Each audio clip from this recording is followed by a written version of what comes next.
Hi, this is Eric from Switched, and today we're going to be adapting the Fisher-Price Bright Beats BeatBo DLX. Now we're going to walk you step by step how to adapt this toy, but one thing you will need is a special screwdriver to get into the toy. It's a triangle bit TA 2.0, but other than that, if you can solder a few wires together, you'll be set.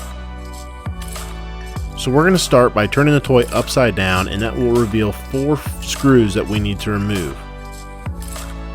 Now these screws are a triangle bit. They are not very common. You may have to go on Amazon and buy one of these screwdrivers. It's a TA 2.0. But once you have that screwdriver, just remove the 4 screws and that will allow us to get into the toy.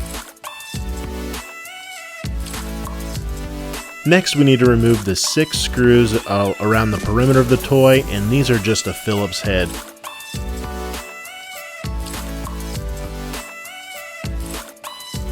There are also 3 screws that are recessed in this white plate that we'll also need to remove.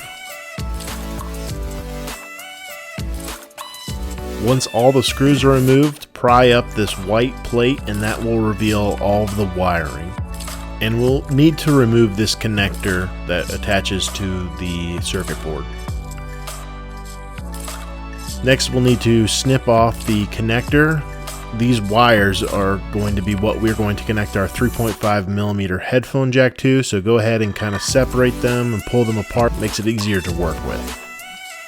And we'll need to strip down the yellow, orange, and brown wire. The red wire we won't use, so just snip that off completely. Now it's time to drill a hole for our 3.5mm headphone jacks. It's important to note that we want to do this below this ledge here. That will allow us to put those plates back on and everything will fit. Snake the 3.5mm headphone jack wires through and secure each of them with a zip tie. The zip tie will help keep the wire in place and prevent anyone from accidentally pulling out the wire.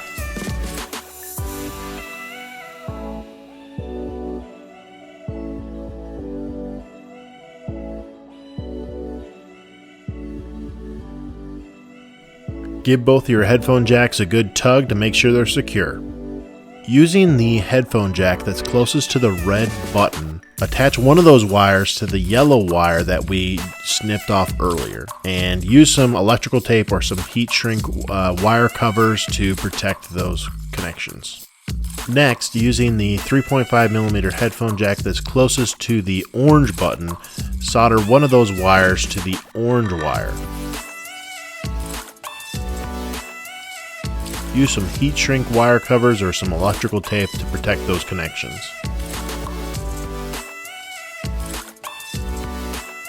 Finally, connect the 2 remaining wires from both headphone jacks to the brown wire. Cover those wires with some heat shrink wrap or electrical tape to protect those connections. So at times this toy will spin around, and we don't want that to occur because we've got our headphone jacks hooked into it. So go ahead and snip this gray wire and that will disconnect the motor from operating. Now before we reassemble everything, we want to make sure that we soldered the correct wire. So connect the button and give it a push and just make sure that everything is operating as it should. Now it's time to reassemble. Go ahead and insert this middle piece and the white bottom plate.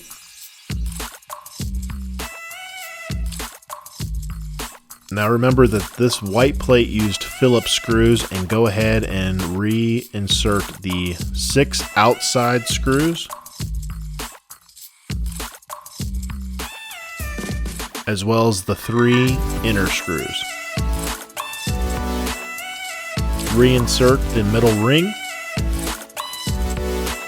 and the blue plate. And screw in the 4 triangle bit screws. And that's it. Give your button a press and make sure that everything is operating as it should.